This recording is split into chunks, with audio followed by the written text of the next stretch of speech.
Hello, hoochie women and black Madonnas. I'm Joey, I'm Matt. I'm Kristen. and welcome to Messing with the Master, a podcast where three lifelong Tori Amos fans reflect on the iconic singer-songwriter's catalog by thoughtfully and intentionally reorganizing each album into fresh playlists that explore Tori's musical legacy as well as our own interconnected personal narratives and friendship, which began with a shared passion for Tori's music over 20 years ago. This week, we have come with our mustard seed to tend to our gardens known as 2005's The Beekeeper, Tori's much-anticipated follow-up to 2002's Scarlet's Walk.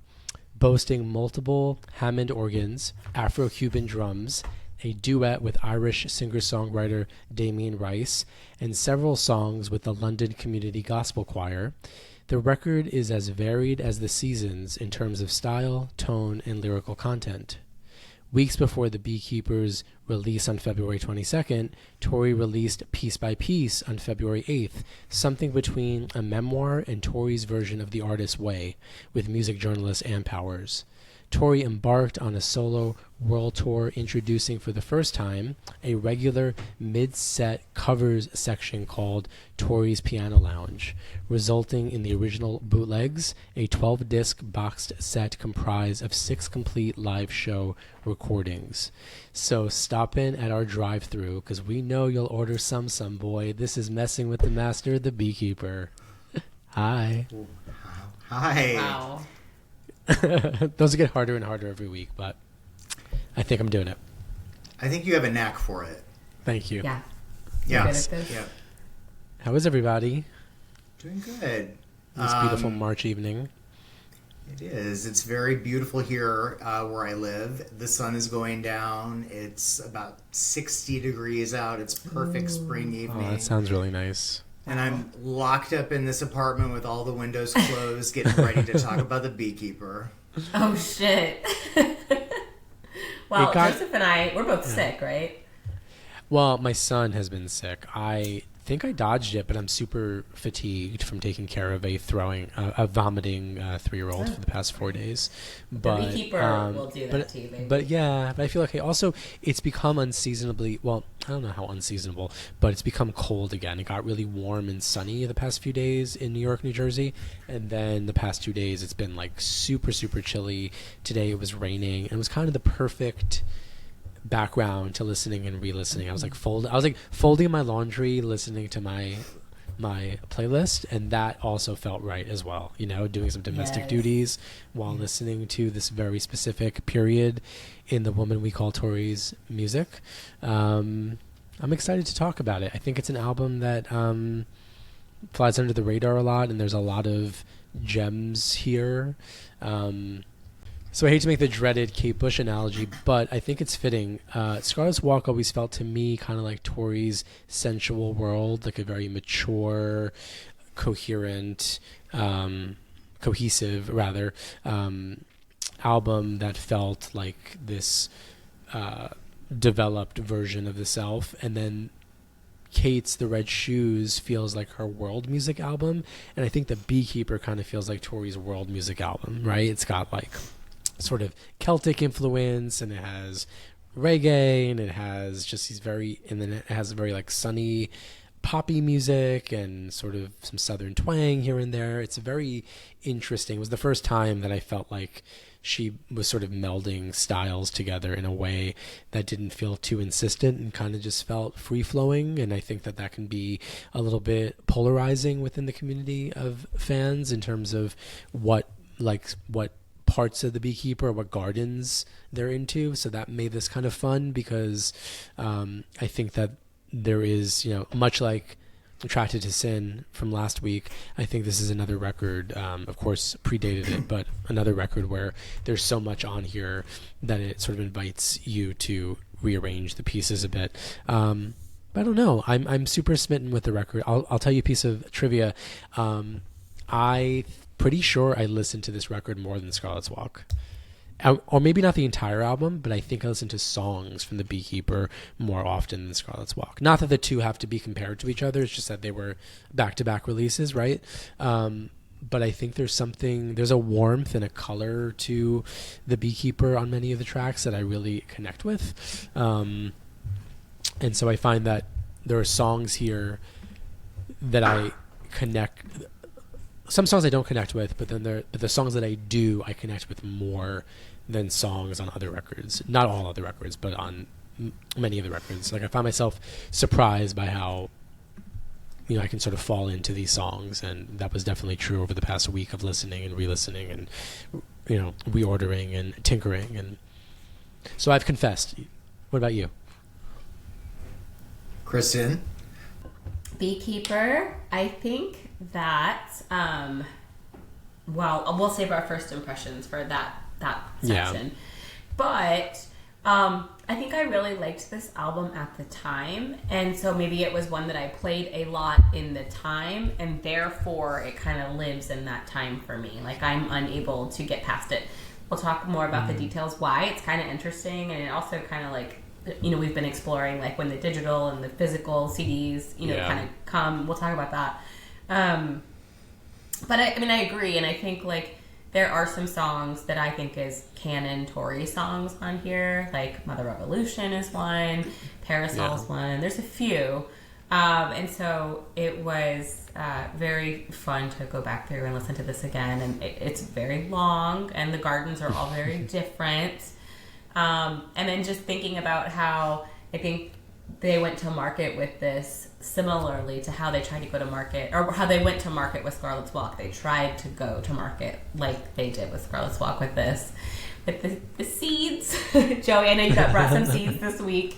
I did. My husband and son came home from the supermarket on Saturday with like one of those plastic flower bed things and some pots, and my son excitedly showed me the seeds for the sunflowers and the basil, and I was like, what is going on here? Are you crazy? Like my husband, I was like, you suddenly have a green thumb? Like what is happening?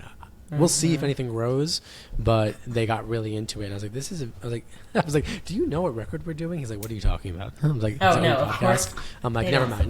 No. I told him the seeds came with the CD, and he looked at me like he had no idea what fucking language I was speaking. Like, I would never tell seeds in a CD. Yeah. How did they make that happen?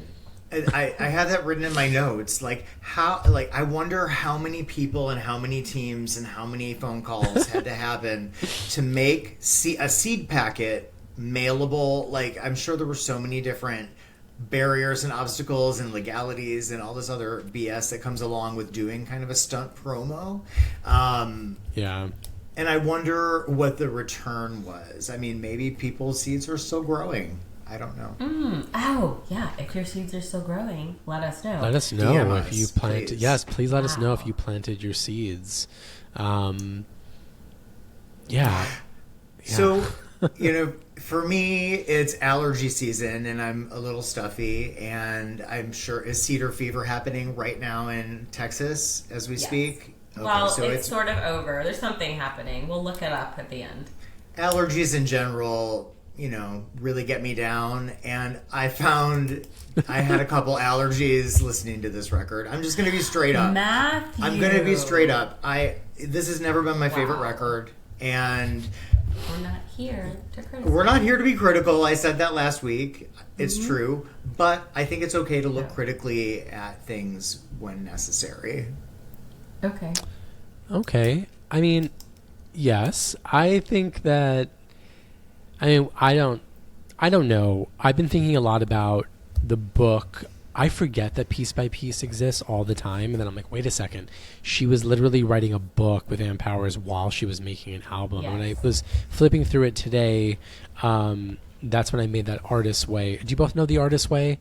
It's that book where, every morning you just write morning pages, and you take yourself on walks and do little creative things like just for yourself. And the book feels like that. It's a lot of Tori talking about process and thinking about how she came to write these songs.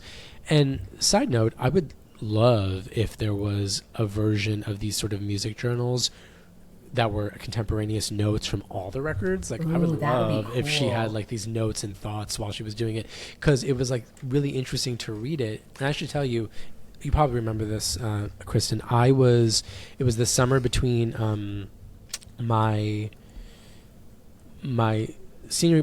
graduating and staying on for my master's degree in college, and I was working for a literary agent, and she got me a proof copy of Piece by Piece. So I had it like a long time in advance, months and months and months. And so that was really exciting to have this galley copy.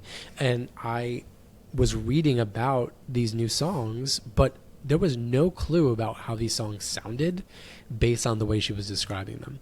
I bring this up because I think that there might have been something here that explains some of the,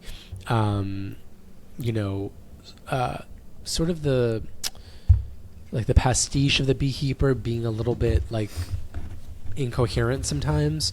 I think it might be because she was also committing to paper songs that she was not, that like she basically had to commit to music because she was committing to writing that stuff down in the book about it.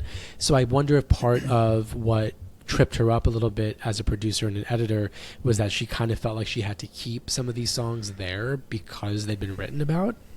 I was just gonna say, I think that's a really great, a really smart observation, because it just dawned on me. At times, it also, for me, like when I'm listening to this record and looking back on it, the first thing that comes up for me is the marketing and the publicity around it, and I think that ties in with what you just said, because there are so many layers of story and so many continuity issues with the different kinds of stories that are being told. It can get very confusing, I think. But yeah, I think that there's something to that, Matt, and I think that, I remember there being a lot of really positive reviews of the record, and I think it was Entertainment Weekly that gave it, like, the first time they gave her like a decent grade, or maybe Choir Girl was, but they said something along the lines of, this is an album for people who are scared of Tori Amos. Like, this is the Tori Amos record for you if you're like afraid of her or can't like approach her. And then Rolling Stone gave it a positive review, but said that some of the songs sounded like she like something you would hear like waiting in line at like the supermarket, so. And I think that they paid her this really backhanded compliment where they compared her to Prince, and they said, sometimes when you are so, I'm totally paraphrasing, but when you are so musically ingenious, you're such a prodigy, sometimes experimentation can sound really dull because it is experimentation for you. And I think that there was like a seed of that felt really true, that for Tori, I think I've said this before, when she tries to be, top 40, like adult contemporary, it's always discordant, it's always a little off, it's always a little weird. So you look at like Sleeps with Butterflies, which is a really pretty song, but it's also just strange enough and produced just oddly enough that it cannot be a radio hit. You know what I mean? And like Cars and Guitars, it's like, I'm assuming there was an idea that would be a single, but I don't know what station would have ever played that song. You know what I mean? Like, it just, they don't like, so they are different for her, but it doesn't necessarily mean that she is naturally inclined towards crafting a radio hit during a really changing time. Like we talked about during Under the Pink, how incredible it was that Cornflake Girl and God would be on the radio, right? They were so complex, so interesting, and music was so fascinating in 94, 96, 98. But then you go to 2005 and we're talking about like the Michelle Branch and the Vanessa Carlton and right. So she's sort of like suddenly having to, I don't know if this is a purposeful thing on her part, but it certainly would make sense with the marketing, that like, it's like, wait, you're the great, you're the fairy godmother to these women who are being played on the radio nonstop. You can make songs like that too. Like, I wonder if that was just dropped in her ear, and because like there's just something about it that it still feels very specific to Tori, but it felt like she was going for stuff on the record, making taking swings that I don't know that they were necessarily unnatural to her, but it seemed like it was experimentation without like without like an abstract and, you know, a plan and a variable. Like it was just kind of like, oh, I can make a song that sounds like this or feels like this. And I think she succeeds a lot. I think there's a lot on the record that I really, really love. But I think it won't be a shock that when we get to Messing with the Master, that a lot of the songs that I sort of deem as like, I don't know what to do with this, I got rid of in my playlist, you know?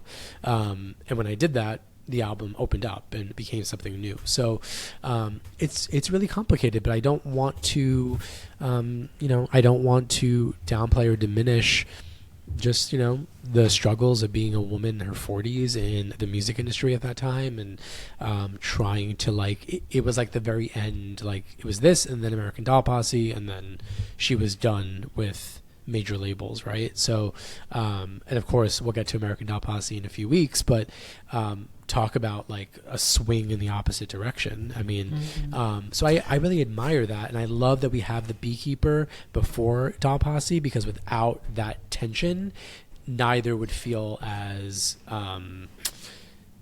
Doll Posse couldn't feel as bombastic if there was no Beekeeper before it, and Beekeeper couldn't feel as odd in some ways if we did not have it sandwiched in between Scarlet and Doll Posse, right?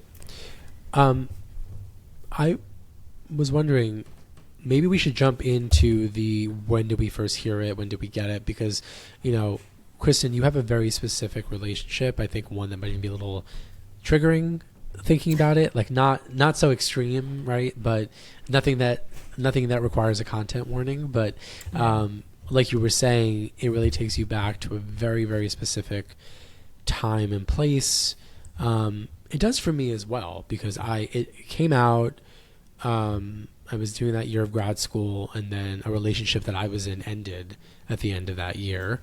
And I was seeing shows, and I don't connect that heartache so much to the Beekeeper, except for a few songs that kind of impacted me when I saw them live.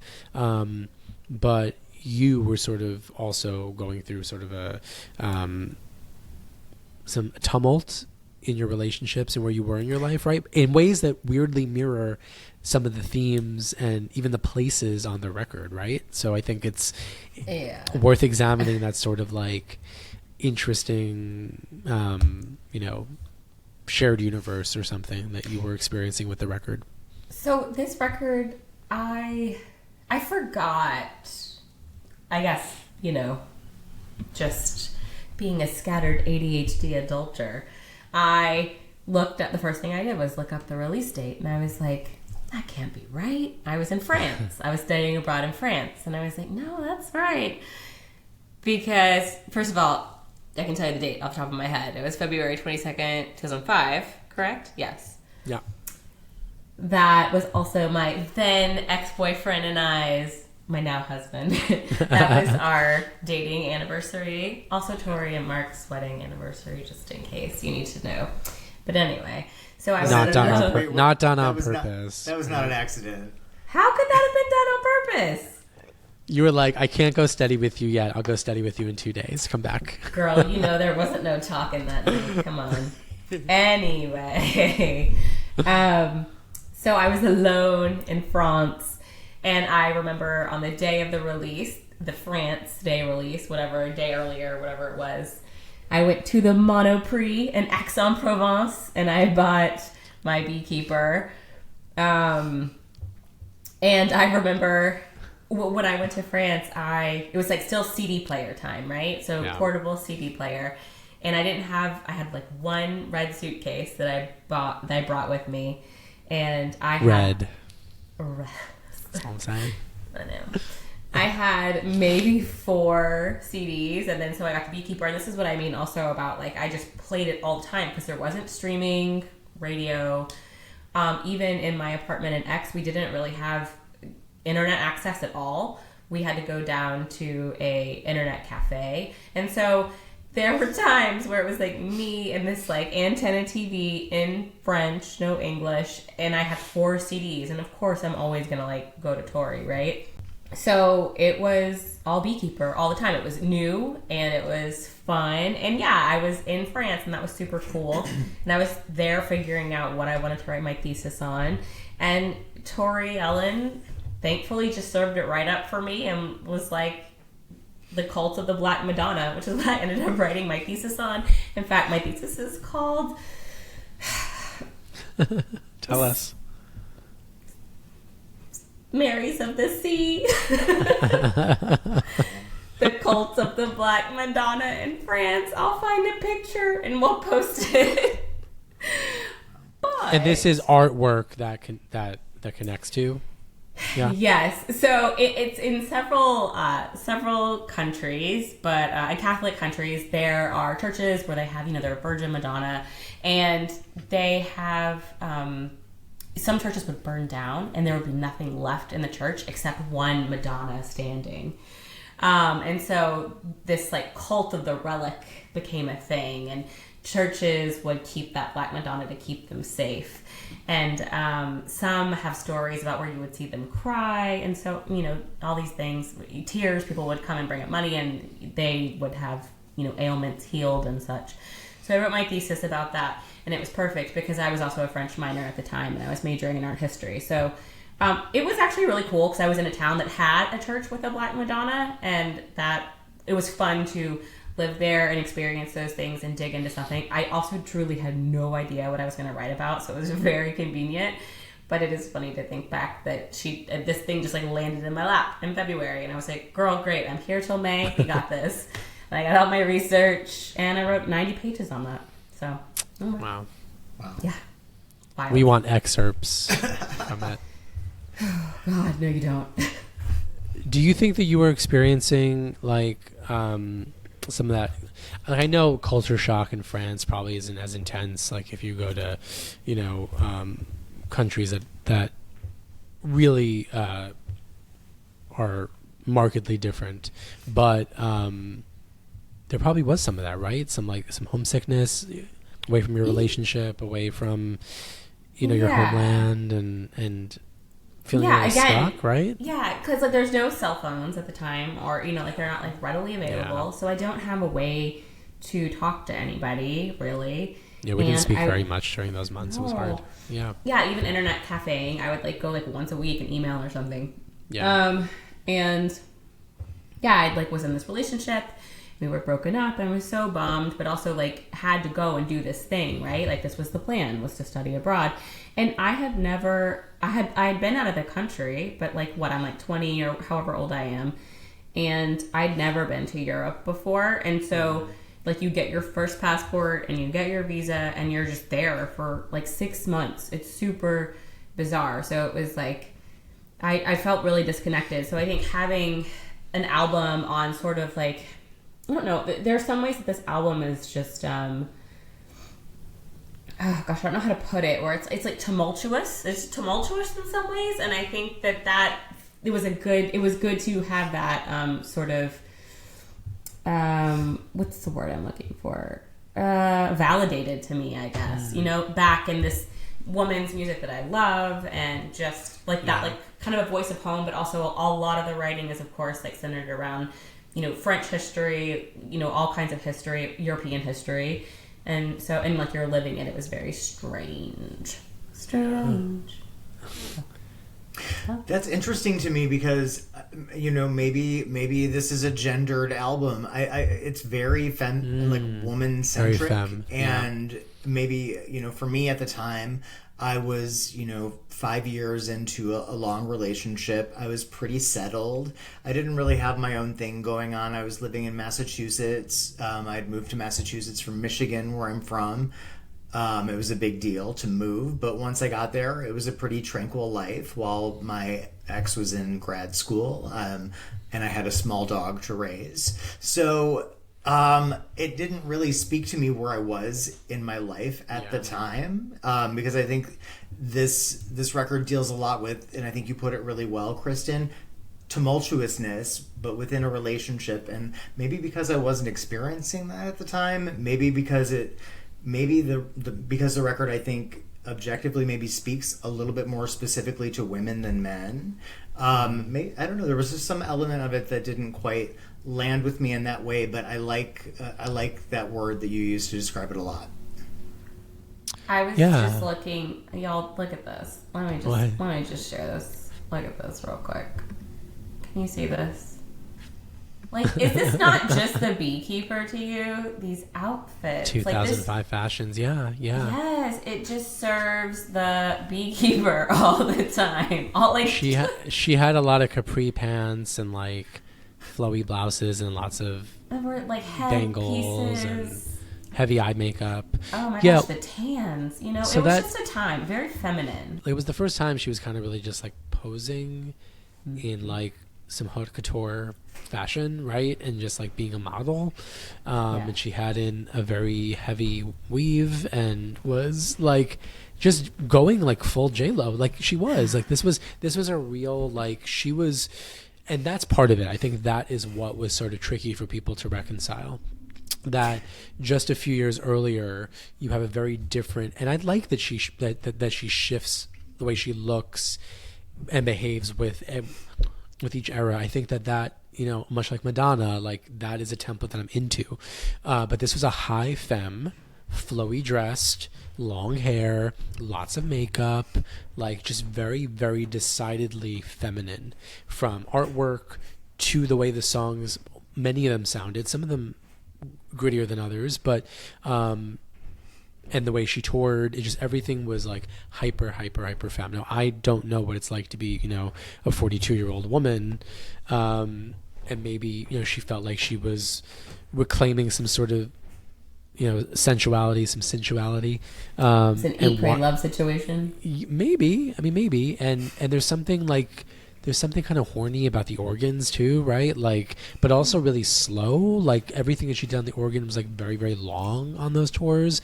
Like she really took her time, kind of like digging into it. And so I don't know. Like there's definitely something going on with her during this era where she is trying to sort of, or is experiencing, and she's always authentic. I mean that's always true of Tori, and so she's authentically being sensual, but maybe sort of doing, like, going through something that we can't quite comprehend because she's not being as forthcoming with what it is, right? Or something like that. It's all a little vague. It's all a little kind of ambiguous.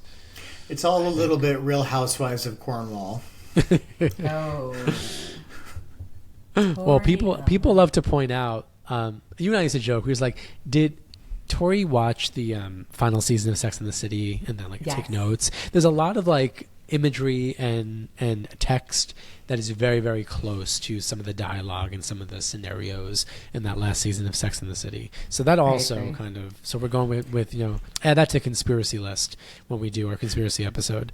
But it definitely, I don't know, but isn't that okay that she was maybe calling on this, like calling on pop culture and like also calling on, you know, history and art and religion, and you know what I mean, calling on Yaldabaoth, like I think it's okay, but I think the result, I mean, and then on top of it, there's war, there's the, you know, we're still thick in the post 9/11 George W. Bush mess, and so she is sort of being, she says in a lot of the press for this that she's being subversive, and that she's speaking truth to power without saying it blatantly, and wants to, and look, we have to remember that, you know, this was a time when like the nationalistic, like war, you know, mongering post 9/11 shit was real. And I think that she wasn't wrong to feel like she couldn't necessarily call out people the way she wanted to, and maybe was shrouding some of her anger in beauty, right?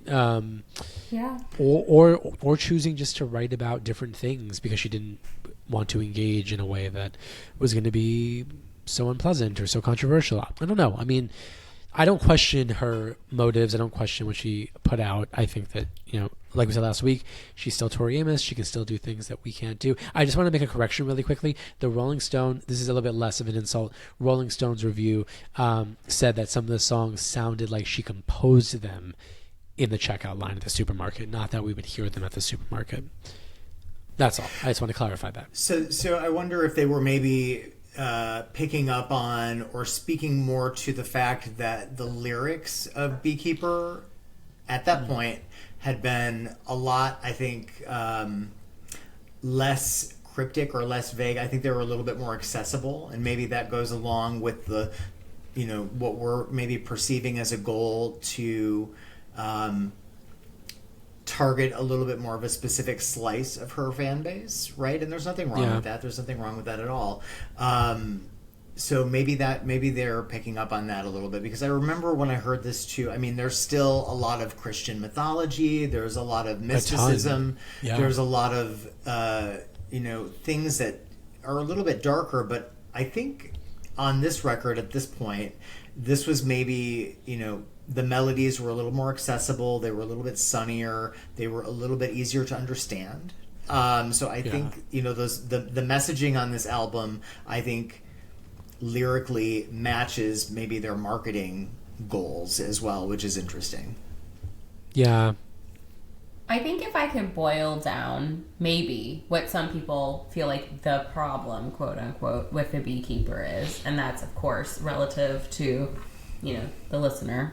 Right. Give it to us. Spill. It's not Mama. juicy. It's not juicy. I think it goes back to that accessibility point that you're talking about, Matt, and the writing at the checkout line, but it's not as cohesive and tight in a narrative like Scarlet's Walk was. So it's sort of like, it's like when you, I don't know, there's a little bit of like trust the process with Scarlet. We're on this journey together and we're just going to go through each stop, each city is part of the process.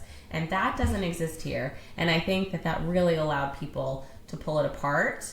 And but this is like partially why the podcast works, and this album actually works great for the podcast, because there isn't that direct through line. And if you go through piece by piece and looking at Yes Said, any sources, quotes from her talking about these songs, they're all over the place, right? Like the things that inspired her to write some of these songs, or she says they're about, are all over the place. And in a way, that's great because it's open to interpretation. And when I was doing my track listing, there were several songs where I was like, I know this isn't about that. And I'm like, I don't think she, the woman we call Tori, would care. I think this is all in good fun. And I'm going to take this one line and make that what the song is about. But, but I think it's that. I think it's that we had almost been trained for 2 years straight that there's this woman we call Tori, and there's this character Scarlet, and they're on the road, and it's all connected. And it's like at the end of Lost when you find out like it's not connected. There's no, whatever. You're like, oh, okay, this is the same, but like, where's the payoff or whatever? I think that's what it is. We should also point out something that you just made me think of when you were talking about that. Most of the people pulling this record apart, most of the critics writing about it, most of the music people at that time who were writing about records and new music were men. So I think we go back to maybe this album is not accessible for everyone, but definitely I think in the criticism of the music you may see some of that gendered stuff reflected again, because most of the people writing about music were men. That's fascinating, and I didn't even think about that. And that's not something you can like A/B test, And I think especially after Scarlet, I think skewing maybe female. This one I would agree goes further. And it may just have been because, like, Tori's, like, stylish. And I showed you that, like, fashion of the time. It was just a really, really feminine, like, lace under tops and dresses over pants. It was just all mixing, but with this, like, overly kind of, like, female, kind of coral turquoise palette. So, yeah, I think you're right. And I think, too, let's also maybe talk about some of the influences for her, because I think probably when she's creating, she surrounds herself with a very small group of people, and it feels like for this one it was probably mostly women. And as we know, most of her family is women. She spent a lot of time with her mom around this time. Her daughter was young, so she had an age, a large range of different ages, or different women of different ages around her at that time. So if you're immersed in that, I wonder if that's also going to be reflected in the music and the messaging and all of it. And maybe that's what inspired her to even do this, I mean, one thing that I think comes through in her music and her talking about her daughter and her family is I think that she's very proud to be the mother of a daughter and raising a daughter in this world. And I think with one of each. I can I can kind of see it from both angles, but I do think there is something really, especially for Tori, when on any album you can always find the theme of mother. For someone who so deeply loves her mother, and wanted to be a mother, I think that's really beautiful that she can kind of like pass that down in this organic way that you see mother creates another mother, right?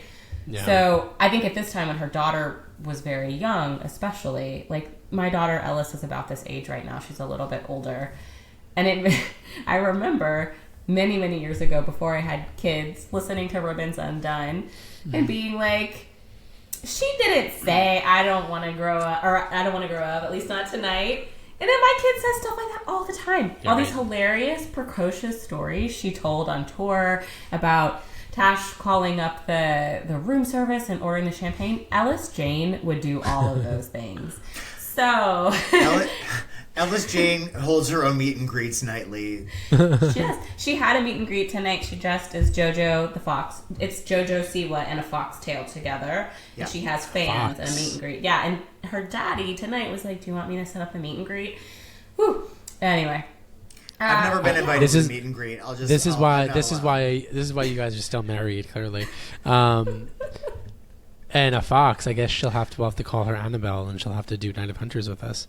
Yes. Oh my gosh, you guys! If you haven't quick plug for Songs of Tori Amos podcast right now. I don't know if you guys have listened to New Age, but there's a Team Fox, Team Fucks debate that everybody needs to get on. At the end of the episode, I'll ask you yours. I've already posted mine, but we'll talk about that.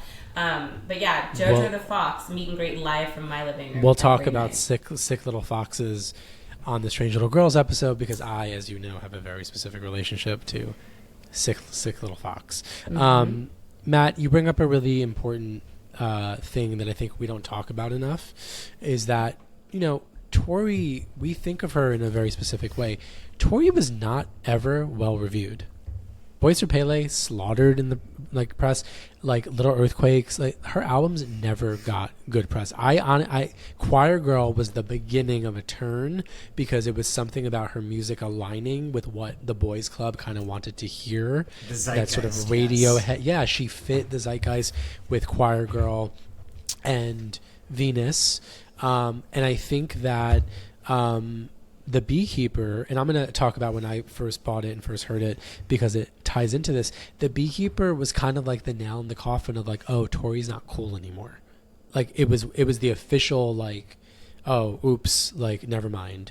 And I say this because I was at, Kristen and I went to a very hipster liberal arts college in upstate New York, and people that I knew who were Tori fans were slowly shedding it, often taking on the aforementioned Kate Bush instead, and being oh, there's no reason for Tori because, her precursor is better and yada yada.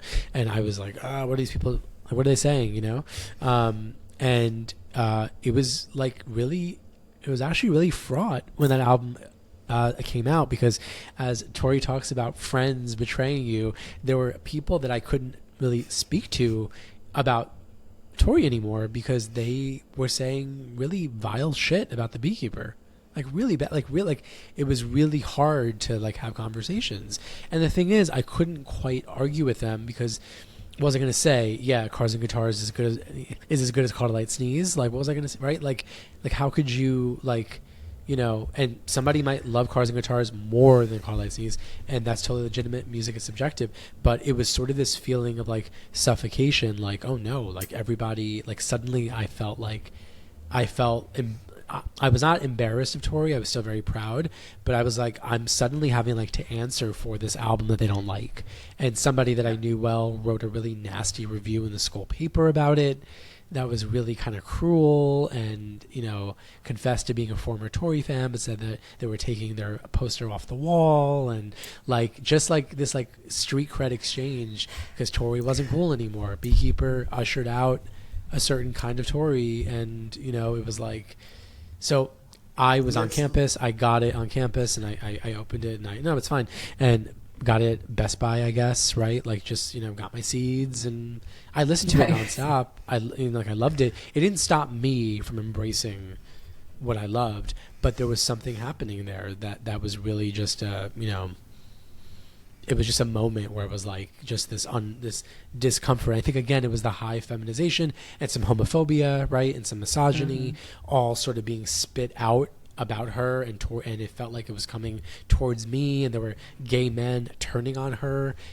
in their conversations with me that felt really fucked up, and like, you know what I mean? Like, so it was a really, really trying moment, because I didn't know how I was supposed to engage with people, and I kind of just like stopped. I was like, okay, I'm not going to talk to you about this anymore. Like, not that I was going around like with a flag, you know, like a Tory flag, but it's like people knew us as the big Tory fans on campus. So it became this thing. I was like, oh God, did you hear that? What happened? You know, it's like, it was really very, very stressful. It gave me a lot of anxiety, the way being like a young queer boy being asked where your girlfriend was did. Like that, it was that kind of vibe. And I like could feel it in my chest when I talk about it. It was tough. I mean, think about, something else you've just reminded me of. Think about, though, the anticipation around Beekeeper, how long it took from Scarlet to Beekeeper. And think about the run of, she didn't always get great reviews, but Little Earthquakes, Under the Pink, Boys for Pele, Cuervo Hotel, Venus, Scarlet's Walk is a pretty unprecedented run of albums for an artist, a female artist on top of that. And she was very successful. Yeah. So when women are that successful, I mean, especially at that time, I think people are waiting for their first misstep to cut them down for being themselves, for being authentic, and for being too successful or wanting to be too successful. And I think this record is really ambitious, and because of that, ambition can be a really dirty word. And if people think that you're being too ambitious as a woman who's of a certain age, they're going to take a hot shit over anything that you stumble on. I'm sorry. A hot shit. There's the title of the podcast episode, A Hot Shit on Your Ambition. You remember from Welcome to the Dollhouse, and he's like, you're not hot shit, you're cold diarrhea. Remember that? God, fucking best movie ever. I think that's all right, Maddie, and I think like Tori up until this point, also possibly up until maybe a little earlier, maybe Scarlet, it was like, Tori Amos is so herself that anything she comes out with, like, she's metal. Winter is metal. Everything is metal. Tori is, in her femininity and her softness, is metal. And I think people are like, ew, this isn't metal. And I don't know what makes something metal or doesn't. But when I was listening to this stuff, especially the tracks with heavy organ, I was like, this shit, like to your point, Joey, about experimental not sounding experimental, I was like, this shit was crazy how she did it.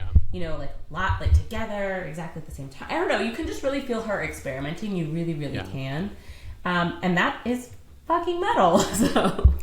Well, let's also talk about one other quick tidbit regarding this record. We mentioned she was at a label. When you're at a label, there are certain expectations of an artist. It's not just like, it's not what I would say is Tori's preferred condition for making art. It's not, people saying to her, well, you need to be more this, or you need to aim for this, or you need to think about this kind of marketing. But when you're an artist who's working within that system, you do have to sometimes engage with that. And sometimes, there's a lot of pressure to be something from that side, from the corporate side of things. Sure. And I know it, having worked in the places that I've worked recently, I worked for Disney. There's always an expectation when you work for an entity and you're representing some sort of like large corporation or large business, the business always comes first and you're part of that team. So I think there was probably some sort of oversight. Not oversight, maybe that's the wrong word, but some sort of direction given by those who were sort of in power. I don't think this was an album that was made alone in Cornwall on a budget. You know what I mean? Yeah. I think it was kind of like, all right, you're going to do, your album's how long? Like 19 songs. 5 of those better be something we can get on the radio, even if we don't push any of it. We better hear, right? And you better let us choose your album cover, and you better be smiling on it, and you better, you know what I mean? Like truly, like this all feels like somebody at the helm saying we have to do, like, these are some of the things you have to do. And I think she she's alluded to as much. She's made some comments about the Beekeeper feeling like her most unfinished record, or the one that she wished she had more time with. And I think that she's still being rather professional and is not throwing anybody under the bus. But I think that there are songs on American Doll Posse that show how she felt about her time at Epic Records. I think that album is the one that is cathartic for her in terms of being like, well, fuck it, I'm just going to make this, you know, I'm going to do what I want, and it's going to be, you know, slick, and it's going to be cool, and it's going to be strange, and it's going to be a feminist art project. And so in some ways, that sort of hyper femininity continued on American Doll Posse, but just in a very, very different way, right? And I think all this is true. I also think that you're right. We're at that sort of precipice where, like, people are not buying physical media. It's starting to go into the streaming world, and you have to create something that makes people want to buy it. So have a pretty cover, have seeds, have a DVD in there that has a bonus song, right? Like, do all these little things to lure people into, buying a physical copy of this. And even something like the press that she had to do. Like, I remember, like, there's that strange, like, I know, the Today Show, maybe it's like 9 a.m, and she's doing like Sweet the Sting solo on the piano, and there's like a bunch of like tourists from like Ohio. They're just like, isn't she wearing like a kitten heel and like a capri? Yeah, yes. And it's just like such a strange juxtaposition of stuff. It's like, what is happening? Like, and that's not, that's not all on her. That's just on the way everything was coming together. And, she had the good, bad luck of having another major record label contract, right? And I think that this album might show some of the compromises that one has to make in order to push through to the next thing, and she's not somebody who's compromised very much. So that might be also why it feels so like it is just like blaring, because she just hadn't done it that much. She's been so she had been and continues to be so unyielding in her vision. So I feel like when you can feel some of that vision maybe not being solely hers, it stands out, right? I'm wondering if we should start messing with the master, because I feel like our track listings are going to discuss the themes. So I don't think we have to talk about the themes independently. I think we should just start getting into it. Who wants to mess first? Kristen, do you want to go first, since you have such a unparalleled psychic connection to... Oh my God, this album. So okay, Kristen, mess with the master. I'm ready to mess with the master. And now that I'm looking at my list, I'm wishing after this conversation that I would have done 4 gardens based on the 4 women of Sex and the City, which would have been fucking incredible. How amazing. That would have been smart. And if I went last, I know. And if I went last, I would be like frantically changing this. Maybe a bonus episode, because holy shit, you could do it. I could do it in 10 minutes. Okay. I could do it too. Instead, that is shade, by the way. No, I know the album so well. I know these women, these gardens so well. Okay, so I went with, back in time. I took myself back to that tiny, cold apartment in Aix-en-Provence, France, and my deep, deep learning of the Mary and the multiple Marys. So we have, instead of gardens, we have 3 Marys. And we have a Mary of the mind, the Mary of the body, and the Mary of the spirit. So I like that. I like that a lot. Wow. Thanks, guys. Okay, we have 3 Marys. Now the content is where it gets dicey. The Marys are not equal, because some Marys are represented more than others here. First, we're going to start with the Marys of the mind, and that starts us in a very tricky area, which is garlands. We start at the scene of knowledge. Original Gosh, okay. Anyway, we start with knowledge. We start with art. We are, in New York City, we're running through the art museums and we're learning. This is all about like stimulating our mind and learning. And all of that art she talks about in there, it's like so loaded. If you like look at all those pieces and stuff, if you pull them all up, it's just funny to me. It kind of gives, it's like a softer datura, where it's just like loaded list after list of a title or something. Matthew, remember when we heard Garlands? I do. I remember it very specifically. I was gagged because I never thought I'd hear it, and you were very blasé about it because you've heard it many times. Right. Have you many times? I don't know. I looked it up. It had been like... Several. Huh. Where did y'all hear it on this last tour? The desert. Oh. Albuquerque, right? Mm-hmm. We'll have to look it up on Tori's set. But it was funny. It was one of those things she started playing, and Matt looked at me, and he was like, and I literally go, but I was so excited, but it was like, I knew it. But of course I didn't know it. I didn't know that. Like, what the fuck? I never thought I'd live to see Garlands live. It was really delicate. Like, it was so, like, I feel like she, like, delicately, it was very quiet, and so fucking good. Okay. Anyway, we're going to start with Garlands. We're going to get deep into this art history theme. So from there, we go straight into Marys of the Sea, because she is the thesis of the Marys. The story of Marys of the Sea, and all their cities all across the world, especially in Europe, named Marys of the Sea. And it relates to the story of the three Marys who surround Jesus. So that brings us into Parasol. No explanation needed. Art history. And then we go into Ireland. And Ireland, we're in the Mary of the Mind right now. Ireland is so steeped in so much mythology and so much history, almost where I was just like reading these blocks of text on Yes Said. I didn't go back through piece by piece, but I was reading these walls of text, and I was like, what the fuck is this about? And then my eyes just like focused in on the part about the mother, the Maka goddess of motherhood, birth, blood, all of that, regeneration. And I thought Ireland is perfect, especially because I wanted to bring that European feel in that first part. When when I think about like this time frame of art, it feels very European, very Western European to me. So we go Ireland, and Maka, the goddess, takes us into birthing mother revolution. And so now we've entered the Mary of the body. The body is both sacred and profane at the same time, You know how we love to talk about that. And it's true. It's like you've got this like sensuality and the sensuality. So there's a bit of duality in this Mary Garden herself.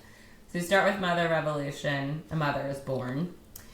And then we just go straight ass to Hoochie Woman, because there is a fucking hooker up in our Mary's garden, okay? And she's trying to get our man. No. But, Tori Ellen brings home the bacon, so it's not going to happen, don't worry. So next we go to we're moving from like, what, I feel like with Mother Revolution, there is this strong woman, this strong figure, this Mother Earth, and then something like Hoochie Woman can come in and just like knock it off kilter, and then you really have to like rebuild back and find yourself. And that's where we see Jamaica and Martha's Foolish Ginger together, and General Joy. Those three together, Jamaica and Martha's Foolish Ginger and General Joy. And in this, refinding yourself, rebuilding yourself, acknowledging you're not the right one for him in General Joy, then we go to Witness, because we're fucking mad now, right? Like, y'all saw this. Y'all saw this man disrespect me. I know this was not what it's about, but it's fine. And then you're living it like you're making it seem like it did happen. You're really giving. You're giving. Hey, listen, shit happened on campus that I didn't get to see, but it's okay. Okay, so Witness. And then that bitch goes, goodbye Pisces, kicks his ass to the curb. And then at the end of this Mary of the Body, Garden. We have Sweet the Sting, which I almost cut. But when I was reading about what Tori said about it, she, in relation to Sweet the Sting, although I think this actually was more about the album in general, she talked about how Sweet the Sting is the marriage of many things and the marriage of Marys. But I like that she said that this is the type of album, or this is the type of song, and I think particularly she meant songs with like the Afro-Cuban elements and the piano and the organ and stuff. She was saying that you had all the disembodied parts are coming together to create something new. And I was like, oh, I love that. To then go into the Mary of the Spirit, where we're going to start with Barons of Suburbia. And so this spirit is, it kind of harkens back to all of our discussions on the otherworldliness, right? Here it's very, very steeped in religion. So obviously she's risen, which is what we need. We need her to rise up from all that fucking bullshit, from the sacred and the profane and the garden of the Mary of the body. And she's piecing a potion, which to me really conveys a cool sense of, or a cool atmosphere of magic. I kept listening to it and I was like, what can destroy bullshit? It's just like, you have to like out-create, if you will. So she's out-creating, piecing a potion to combat your poison. I also, like, lately, and I'm sure you guys think about this all the time, but lately I've really been fixating on how her wordplay, her deep, deep wordplay, of course, like, it's something we think about all the time, but in re-listening to these albums, it's how you can find a way in. But I love her. There's so much overt wordplay, and then there's so much kind of like hidden, horizon, potion, poison, like just one letter off. I don't know. Anyway, super cool. So Barons, she's piecing a potion, and bitch is about to take us back to the garden, and it's dark in there, an original sensuality. Because from that garden, the world is not created. We go directly to death, which is the Beekeeper. And then we close with Toast, which is just, it doesn't have to be the album closer. And I played around with the Beekeeper being sooner, because I something she said about the Beekeeper that I really loved, which was like this story of someone who should be taken but is not yet. It's not her time yet, so you could build a whole story around that.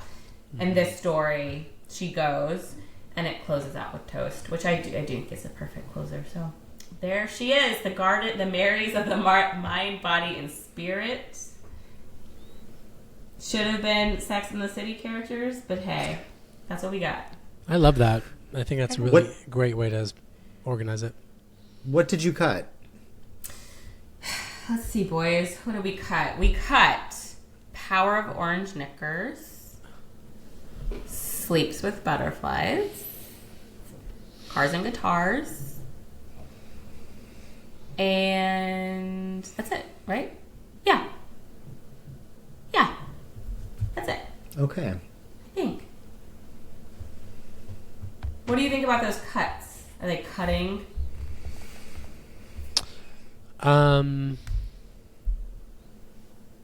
I would not and did not cut Orange Knickers, personally. But I understand the others. You wouldn't cut it? Orange Knickers? No. Oh. It's on mine. Okay. That Damien Rice vibe, y'all, that is unfortunately one of those albums I had in France, and I can never listen to that man's voice again. That was a tough time for music as well, so sorry, Damien. I can't find any information about why or how he ended up on that record either. There's like no quotes from her about it. I'm sure somebody asked her at some point, but I can't find anything specifically about why that duet happened. The tone, or how his voice is, it definitely gives me the Pass the Mission Trent Reznor, harmonizing. I think it sounds good. It's just, it really reminds me of, I don't know, like the Garden State soundtrack and shit like that, It could be just as simple as the record company saying, hey, because this record maybe skews feminine, Duh. let's get a really emerging and popular younger male singer who's going to Maybe. appeal to that demographic that we're going for Oh my God. and put him on the record too. I'm looking to see what his record label was at the time, just because. But either way, yeah, you're right. You're totally right. Because he wouldn't have been on Epic, right? That doesn't sound right.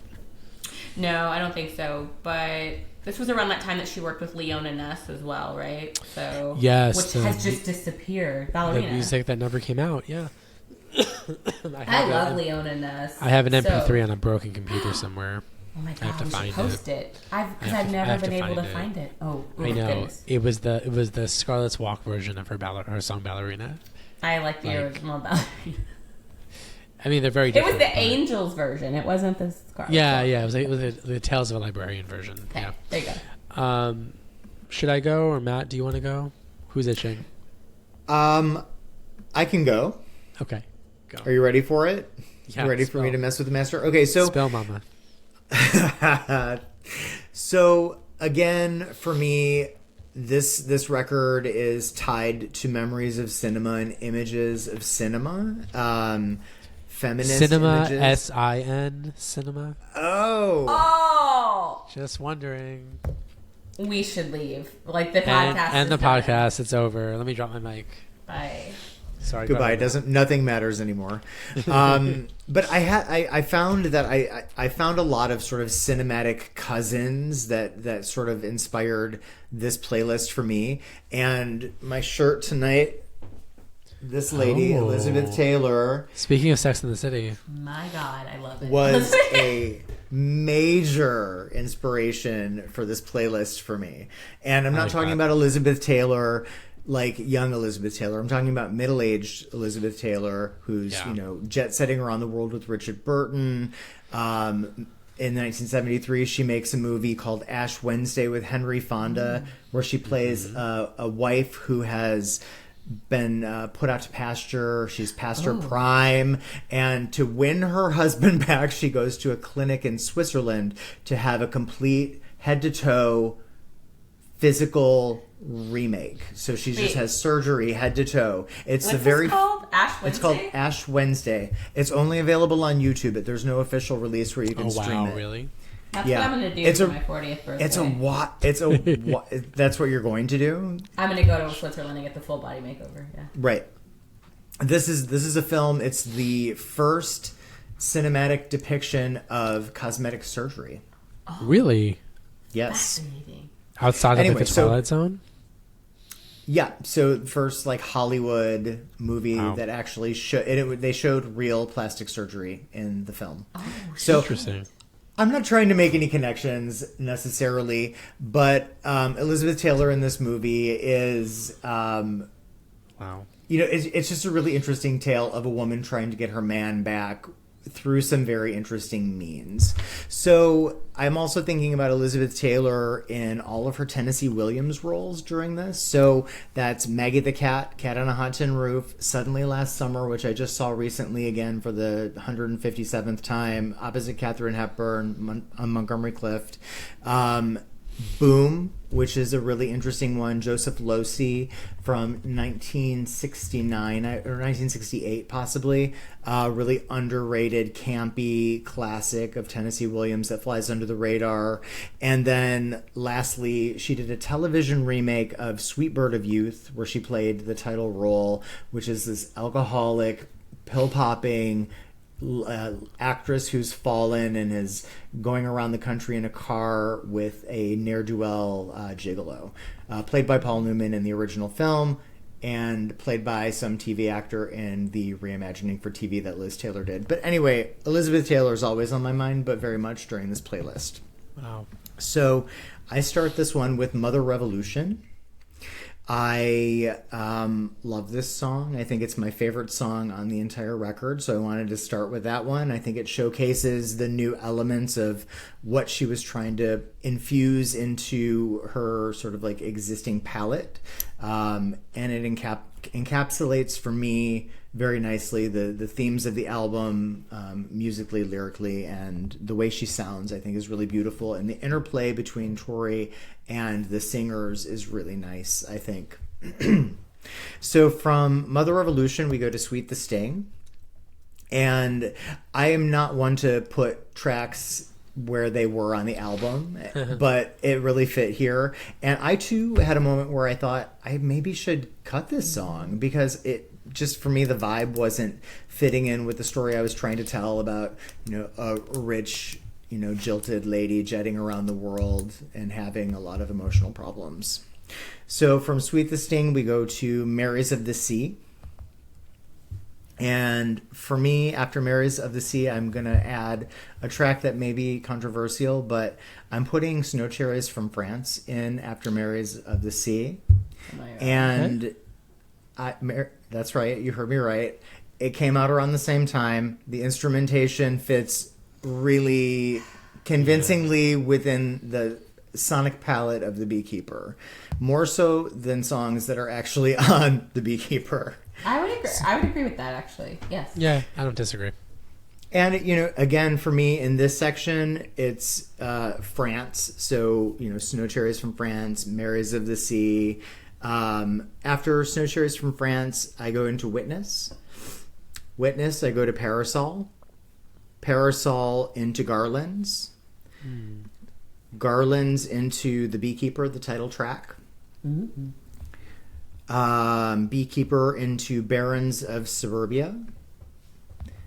After Barons of Suburbia, I have Original Sensuality, which I love this song so much. Shout out to Original Sensuality. I think it's just such a beautiful lullaby with really unhinged lyrics. I think the lyric, I think, but in the best way, not in like a overly crazy way. So it's some blasphemy in a beautiful little bow.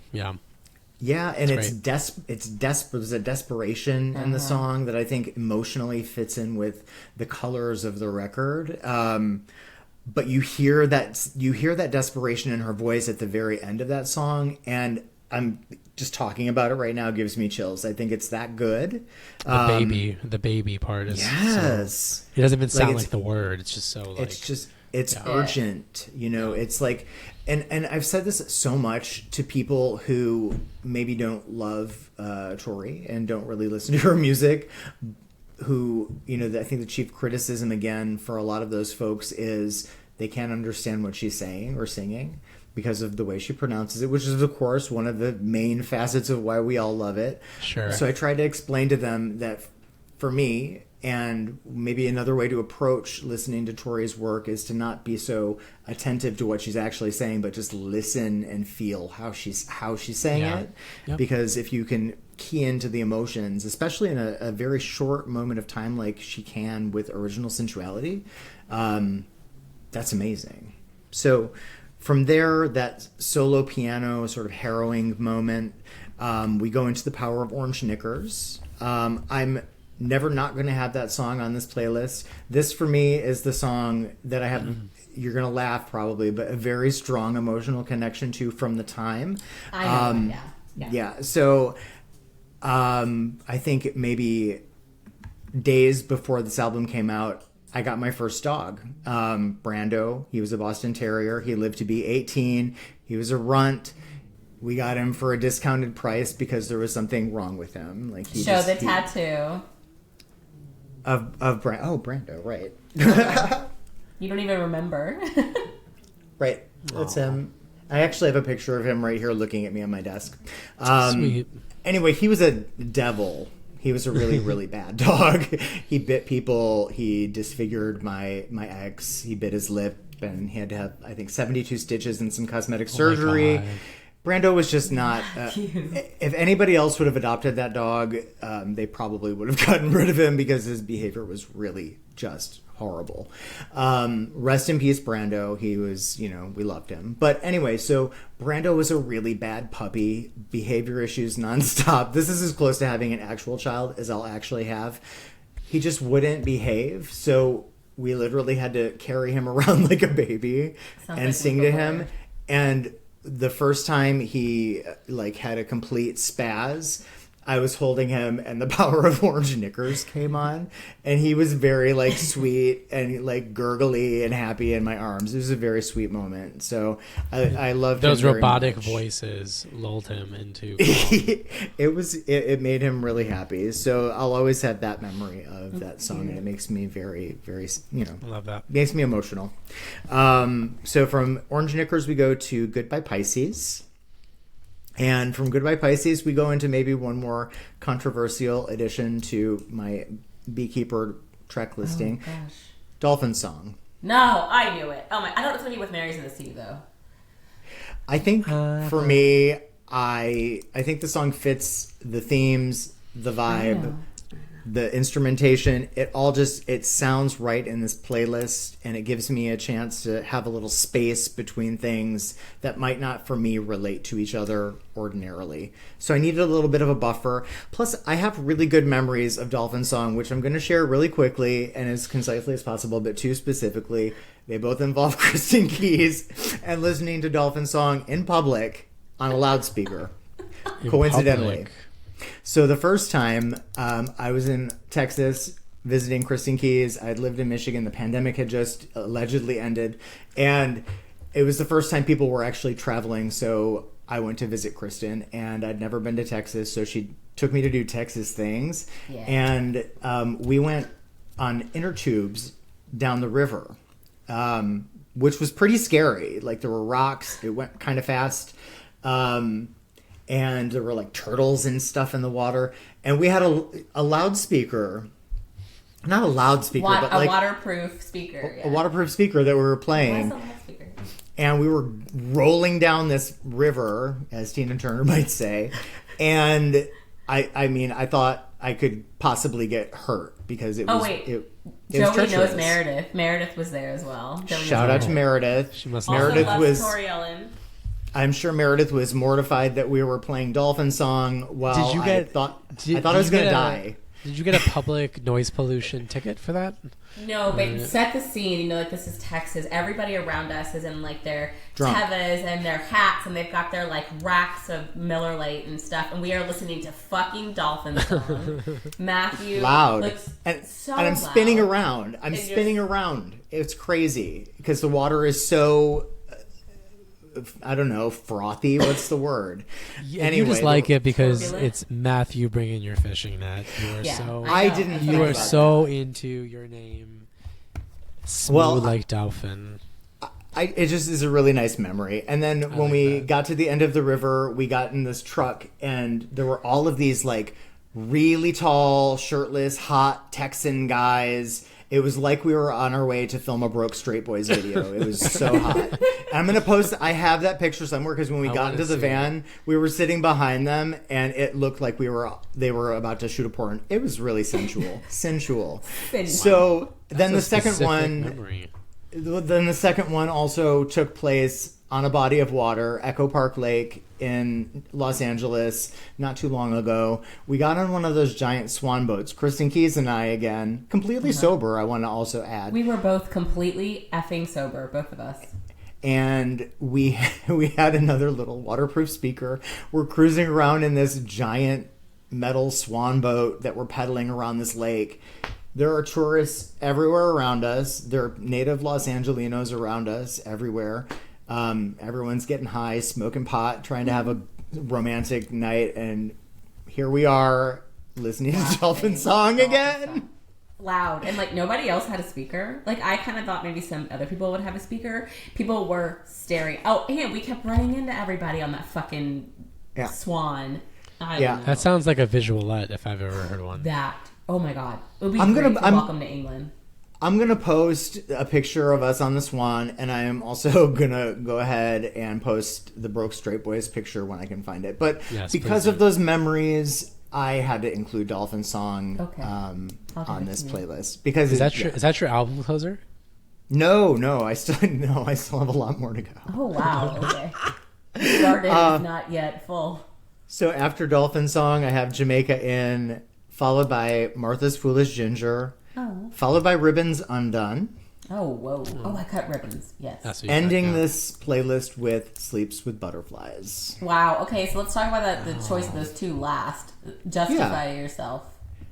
I will. So I think my feelings aside, my personal taste aside, and you were talking about being the mother of a daughter. Yeah. And Tori is, the daughter of a mother that she loved very much. So there's a mother-daughter theme there at the end. What a great privilege to be an artist and to get to have that kind of pure expression and share it with so many people, especially after not being able to have a kid for a really long time. I understand and recognize that can be special, even though I don't like the song. I don't listen to it. It doesn't touch my soul, but I can see where in that moment of time it must have been a very special thing for Tori. And I think that's a moment I didn't want to cut from the record because of that. I did want to get a little bit more concise, and I thought about cutting that. I thought about cutting a lot of things.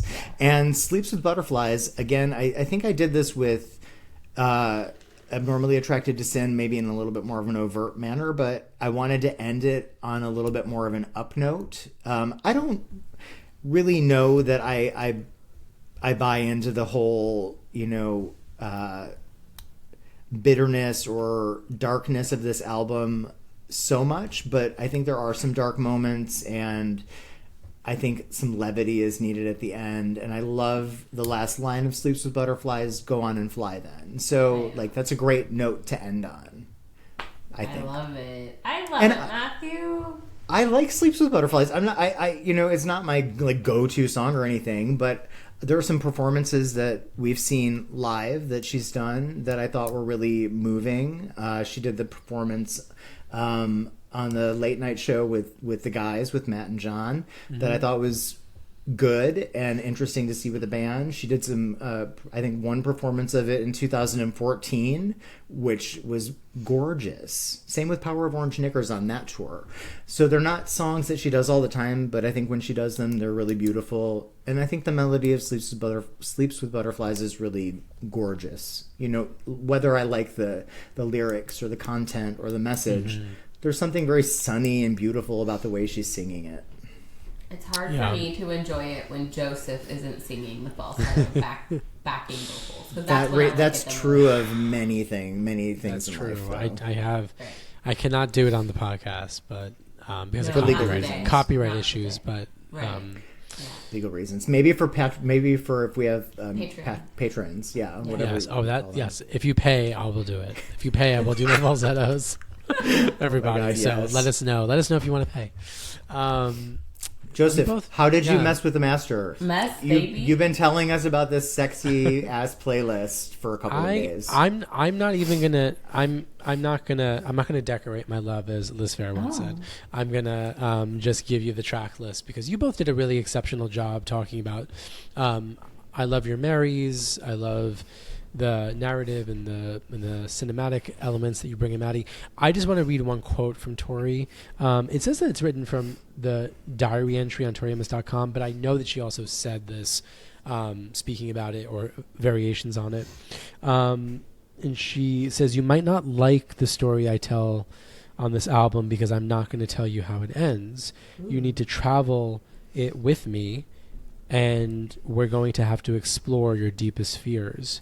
What always stops me is betrayal, and what scares me is if I betray someone." And I thought about the album and betrayal, and I crafted a record that dealt with different forms of betrayal. There's a big midsection that's very much about romantic betrayal, and sort of there's a lot of relationship, a lot of male-female stuff here, going back to that sort of very femme sort of cis-het relationship stuff that this album seems to do more than a lot of other records do. But I begin the record with Marys of the Sea. So we start with Marys of the Sea because I think we have to go back to that sort of original betrayal. And it's not even the betrayal of the Magdalene. It's not by Jesus. It's Jesus has been betrayed. Mary has been betrayed. They're being betrayed by everyone around them. And there's a there's a desire to survive, but not only to survive in an earthly way, but for the story to survive, the Gnostic Gospels, and how, the Marys may be three Marys, they may actually be one Mary, right? It's not actually, no one has ever verified entirely. We might be conflating multiple women into one, or one woman and breaking her up into, the Virgin and the whore. And I love Marys of the Sea. I think it's such a perfect song. I think it's really one of the triumphs of the record. I think it's so majestic and fierce, and the drums are incredible, and the vocals, the lyrics are great. I just think it's a really, really epic song. Can I give a shout out? Yeah. I'm sorry to interrupt you, but I have to give a shout out. You're making me so excited to talk about the moment that I sort of had these same feelings you're describing, but recently when we were sitting together last year for the show in Boston, when she did Marys of the Sea in a very different way from the album, but really good, as fireworks were going off in the sky and that the briny, sea salty air was coming in. Yes. So good. So good. And I love it because it also has these like little like squeaks of organ before you get, so I like doing it in the beginning, starting the album with it, because you get these sort of like undercurrents of the prominence of the organ on the record. And the way I mess with the master, mine is very organ forward. I realized as I did it. So we go from Marys of the Sea, and then we take a very different shift, but we're telling a story that still is referencing biblical betrayal, even though it's in a much different context. So we go from Marys of the Sea into Not David Bowie. And we have this just enigmatic, innovative, strange song that is organs and keyboards through filters, and there's like a knocking at like the doors, at the tomb being moved, is it the, I like that. There's just this like really sinister quality to it, but that betrayal, that anger, and we know that this is about sort of a more grounded, real life musical relationship that ended. Right. But it also feels like, I don't know, when you listen to it after Marys of the Sea, it feels like it is that Magdalene, like, and her rage. It is intense. I love it. I think it's one of the most interesting songs of that era. I understand why she didn't put it on the proper album, and that it took a long time for us to finally get it. But for me, it just really works in this spot after Marys of the Sea. So after Not David Bowie, we go to Witness. And we get the really, really intense organ work, and the gospel choir comes in, and Witness feels like it is following that narrative. Marys of the Sea, Not David Bowie, betrayal. That ending, is it any wonder that I'm out the door? I thought that I had a witness I could turn. Thought I was a witness you could turn to, not in. And it's such a great, just like. The album is just full of moments of stopping and looking at somebody and recognizing and acknowledging the hurt and the betrayal, and it happens so much on this record. And many of these songs feel like direct rebukes of people in the music industry too. So we have sort of the biblical betrayal, we have romantic betrayal, but we also have the betrayal of, the record execs who are doing her dirty time and time again. She spends a lot of time on this in Piece by Piece. She talks about the struggles with the record labels very, very explicitly. And so to know this was sort of happening at Epic as well, after she, was trying to leave and move. And that's why I have all this great sympathy for the confusion of the record, because I think that she was really trying to satisfy so many people and herself at the same time. And it was really difficult. So we go from Witness to Barons of Suburbia. Because that feels like a natural fit, especially when and she's gathering that energy. She's piecing the potion. She's moving. She's pushing away from and closing the chapter on that betrayal. And then from there we go to Original Sensuality, because she has to restart. She has to go back to the garden. She has to go back inside, and she has to remind herself, you're not alone in this darkness. And so I think she's singing to herself in that moment, which makes it all the more heartbreaking when we go from that song to The Power of Orange Knickers, where she's longingly saying, am I alone in this? Am I alone in this kiss? Right? And there's something so beautiful about being alone in a kiss. It's so sad. That is a lyric that I think gets overlooked so often. Am I alone in this kiss? And I love that she says, I use the word terrorist, which we're hearing nonstop. It's losing its meaning. So in our day-to-day lives, most of us, is it the pill in our hand, right? Is it the pill addiction, the drug addiction that is betraying us?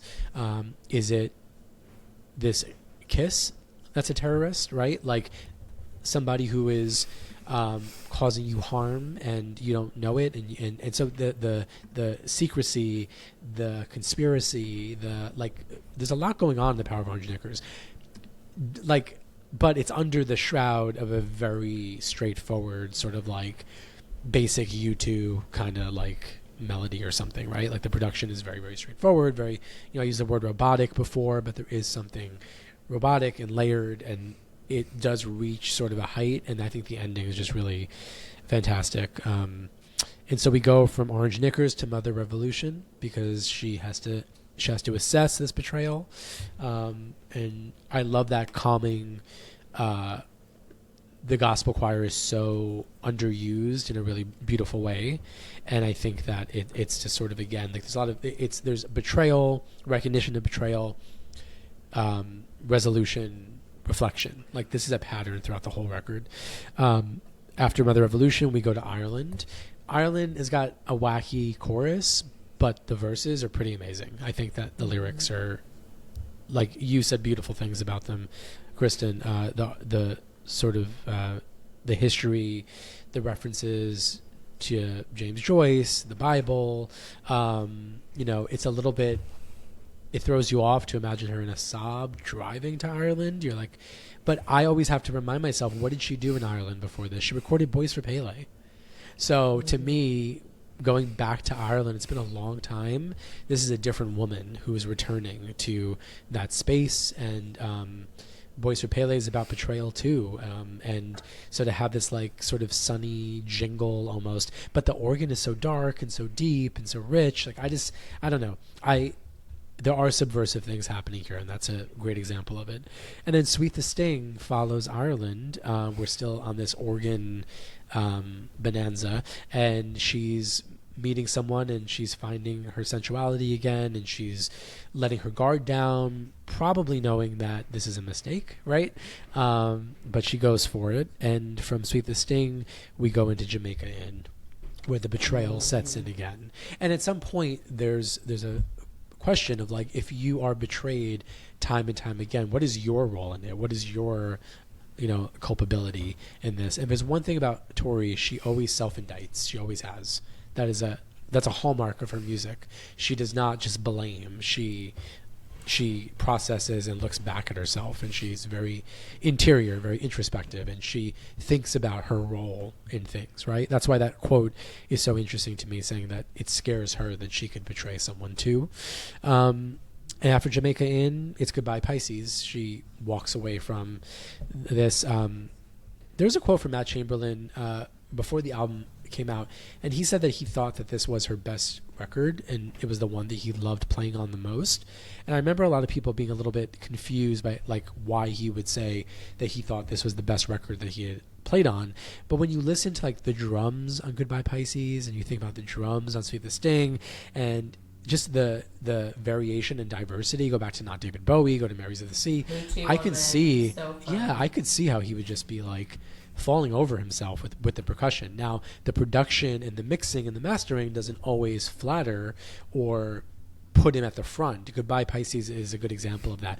There are these electronic sort of slapping noises that happen that build on each other that you sort of have to really put your ear in to listen to very, very closely, but it's really amazing. And that ending of Goodbye Pisces, that vocal, same with Ireland. They both have sort of a similar multi-voiced Tori falsetto, distant, ghostly thing happening that I think is a really, really special moment on the album. And then we follow that with Martha's Foolish Ginger, which I've always loved, and that was the song that I think I connected to most when I was going through my own difficult, my own bereavement of a relationship, because there's sort of some hope there, but also some skepticism of Martha's Foolish Ginger. I think it's just a really wonderful song, and that was incredible in Boston. And then we enter the last shorter act where there's a different kind of betrayal. Parasol starts, and I think about her staring at the wall, getting the call that her brother has died. You know, we go from Parasol to Toast, and then we end the record with the Beekeeper. So we end with this, like, the betrayal from sources that you cannot control, that you actually don't have a role in, and there's sort of a experience of these things happening to her in the end, which is sort of a bleakish way to end the record, but I don't know, I think it makes sense, and it bookends with the Marys of the Sea, not David Bowie, like that sort of externalized betrayal versus the passive, you know, the universe betraying you and upending your life. And it ends with some optimism. The Beekeeper ends with a, you know, don't be confused. One day I'll be coming for you. I'm just passing you by. There's all of the sort of all of the emotions and the fears and the entanglements of the album really sort of live in the Beekeeper, and I think it's a really brave thing for her to have this like super electronic, strange song in an album that feels otherwise so kind of organic and earthy, and the idea that we're sort of going into the electricity of the heart and the I don't know, I think it sets us up for what comes next, which is Doll Posse, which is so slick and just so bathed in electric guitar and just really, really sort of frenetic energy rock production that's super glossy. And so it goes from electronic to electric rock or something, right? Yeah. So that's how I mess with the master. I cut Cars and Guitars, I cut Sleeves of Butterflies, I cut Ribbons Undone, I cut Hoochie Woman, I cut General Joy, mostly because they didn't follow the narrative of betrayal in the way that I laid it out. I can make good arguments for all those songs being back in some way, but for this case I feel like I had to remove the obstacles, and I'm still left with a 15 song hour and 5 minutes. I would have loved a place for Garlands, and I admire you both for doing it. I couldn't find a place that made sense. I was like, should it be the last song? I was like, but this 8-minute song of Chagall paintings, like, it just didn't, like, I don't know. I see a world where that song exists. I love it. I'm glad for it. I'm happy that it exists, but I don't know. It just couldn't find a home in what I'm doing here. And I think that there are so many stories here, and I feel like Garlands does tell a story, but it's essentially a found poem. And so as much as I love it and as stunning as it is, I re-listened to it this morning and I was like, God, what a masterpiece vocally, the piano, the melody, but it didn't fit, but I love it. I really liked the beginning. I really wanted to find a place for Not David Bowie also. I think it's an interesting song. I couldn't, for me, like, you made it make sense on your playlist. I couldn't find a spot to slip it in. It just didn't work. Yeah, thanks, guys. And around this time of the podcast, you guys just start saying little horny things. But it's late at night. But I think for me, the detractor for David Bowie was the aggressiveness, and it didn't, for me, fit properly anywhere, but I like where you have it. And I liked at one iteration of my playlist had Witness into Barons. I believe you had that. Yep. And I think that really works because those are both really big songs. They both had that sort of like really luscious and layered and complex production. So I don't think you can put not a lesser song, but a song that just doesn't have the chops next to it, you know, like Cars and Guitars next to either of those songs doesn't make sense. Ribbons Undone next to those doesn't make sense. But when you have those two sort of powerhouses with each other, they really work. Yeah.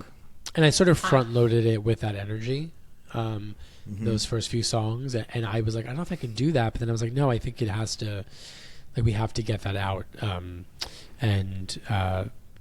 You and I also did Original Sensuality and Power of Orange Knickers back to back, Maddie. We both had them in the same order. For me, that order was more about having Original Sensuality follow Barons of Suburbia, because She Has Risen into Original Sin to me was irresistible. Oh, I love that. Yeah. Which is mine too. I have Barons, Original Sin, and Orange Knickers. Oh, okay. So we actually have that same trio. Oh, Yeah. Okay, yeah. Yeah. I really like the way that flows together too, especially after like the brokenness of Original Sensuality and that like emotionally gripping place she goes to. Even though the Power of Orange Knickers isn't about something happy, it does have a gentleness to it, which is really nice after all of that tumultuousness, if you will. Yeah. I agree. What was I going to tell you? Oh, I'm so excited. I've for, like since we started the podcast, always had a place for Not David Bowie. It's not this album, but I'm just going to tease that I know exactly where my Not David Bowie is going when we get to that album, and I'm so excited about it. I haven't been able to put it on that album either. This is wild that we're discussing this. I'm sorry, which album were you saying? We can't talk about it. We don't. Don't. Well, but it's a Beekeeper song, so y'all can't. Y'all can't cheat. You can fudge it a little bit. We've fudged it before. It's just a little fudge. It's chocolate. Guys, I have to tell you this last part, which I think Matthew will like, is a cinema file. This man, the man that we call Montgomery Clift. Oh yeah. Doesn't he look like my husband? Because he is related to my husband. Did you know this? Well, they're related. Well, no. Look at those eyebrows. Do you know what Montgomery Clift was best known for? Being a drug addict and a whore, right? And also having a micro penis. Ooh, my husband doesn't have a micro penis. Really? You're gonna have to cut this out.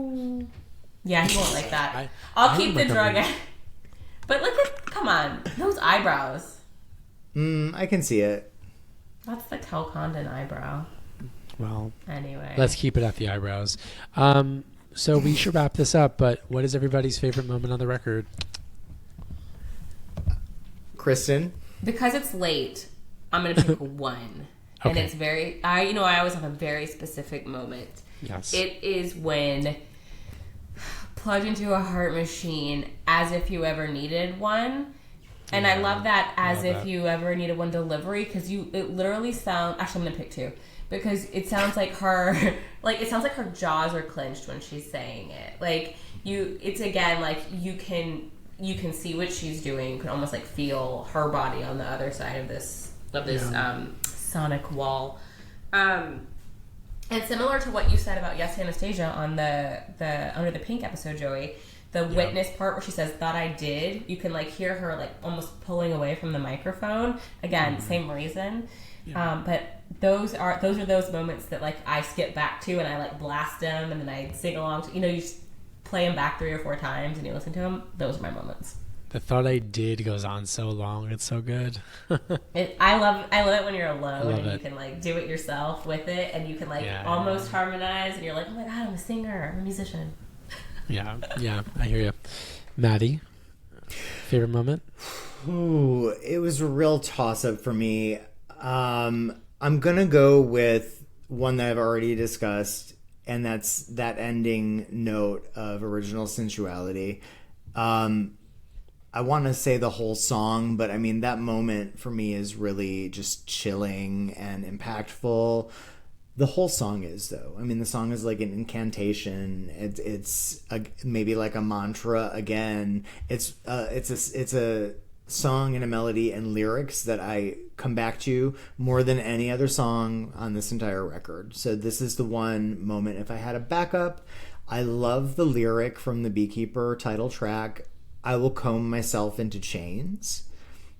That one gets really in my... It gives me chills. It just gets in my head sometimes, and it's enigmatic, and it's one of those Tori lyrics that maybe it doesn't make sense, maybe it references something, maybe it's a direct reference to something. We don't really know. It's really mysterious, but the emotion that's underneath that simple string of words is just it's gripping. What about you, Joey? Sorry, I got chills from that. I love that too. There's so many good moments. I echo your moments. I'll give you two smaller moments. I love right before the final. I don't even know what to even like. Are they verses? Are they choruses? After We Will Dance Your Ring at the very end, and the piano and the drums are just in sync together, just sort of hammering until she does that final "Hey, I'm not in your way" through the end of Marys of the Sea. I get like so energized by that. I love build it. up. I love how it just, that build up is so incredible. And partially because it mimics the experience of watching her live, which a lot of this album does. We didn't touch on it that much, but she has said that she wanted to capture the experience of being live with the band on this record, like what she sort of accomplished with Matt and John on Scarlet's Walk. And I think that's one of those moments where you really get that really wonderful moment. Also, it's so small and so silly, but you'll know towards the end of Parasol, when there's sort of a moment where like the piano kind of right towards the end, like a bridge between I Will Be Safe in My Frame, and then it's like dun dun and the seated, but it's like a thing where you just like feel her hand just reaching to the piano in a different place and just sort of touch it. It's so subtle, it's so small, but I love it. I always hear it in my mind. I always hear that moment. Like I can almost like see her with her organ, the hand on one organ, and then reaching to the piano just to be a little more powerful in that last moment before it bridges. Like it's such a small thing. And the album is full of a lot of moments like that I really, really love. Lyrically, there's lots of stuff that I love, but I just wanted to touch on those two musical moments that for some reason really stay in my head. And I'll also say the line, "If those harbor lights had just been a half a mile inland, who knows what I would have done."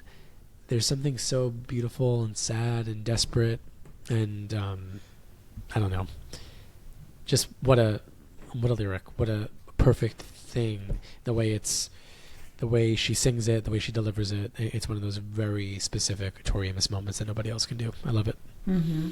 I love her. Do you think she misses us? I miss her. Do you think she misses us? Totally, No. Of course she misses us. Yeah. Wow. Matt, send her a text. Say, "Hey, do you miss me?" I am not in your way. Hey. Well, with that, This has been incredible. We got a lot of mileage out of that sob. Everybody, please follow us wherever you listen to podcasts. Rate, review, subscribe, give us 5 stars. We need it. Follow us on YouTube, subscribe. We have been so thrilled to see our numbers climbing every week. So we love that people are finding us, and we want to keep doing this for you. So let us know that you're listening. Let us know what your preferred playlists are, what you think of ours. I don't know that we did a poll for Sin, did we? Was there a poll last week? We gotta put it up. Matthew. This was sabotage because you knew I was going to win, so you guys didn't put it up. I think I won Sin. I think I'm going to vote honestly on this one, which was not mine, but I think I won Sin. We'll put it up. Okay. Anyway, thank you all. Maddie, thank you. Kristen, thank you. This was a lot of fun. Thanks, boys. And I just want to say thank you so much to Jason from Yes Ed for letting everybody know about our podcast. Thank you to the boys at Drive All Night, Songs of Tori Amos. I love this community, and I can't wait to talk to the rest of you guys. Ditto. Bye. Deuces. I will cool myself into chains in between the time days, playing a new ballerina again. Just when you thought it was safe to go back to iTunes, an old debate resurfaces. Will you choose fear, or will you choose Fox? Hey everybody, we're so thrilled to bring you our Strange Little Girls season, starting with the first episode, New Age. It's too classy to just scream out the word fucks in the middle of a Velvet Underground song. Oh really? The woman who screeches hard cock and you can make me come isn't gonna say the F word? In this episode, we talk to acclaimed Lou Reed biographer Will Hermes, Tori takes these songs apart, like she interrogates these songs. as well as conversations with two superfans. It sounds like fucks to me. Sure, Jan. We're committed to getting to know these strange little girls by going into their psyches. That wouldn't mean anything to you? If a horny woman shook out her hair? It wouldn't mean anything to me. But if a librarian came up to me and shook out her hair at me, we'll find out their names, their stories, their clothes, and through the wonderful talents of Macy Rodman, we'll take a peek into their lives. We got some of the kids at recess going over the bridge. When you ask them what they're doing over there, they say they're looking for love. I don't know where they're getting this stuff. Subscribe to Drive All Night, the songs of Tori Amos for our Strange Little Girls season and our brand new episode, New Age. I'm deadly serious. Sick little fox serious. How dare you? Available right now everywhere you find podcasts.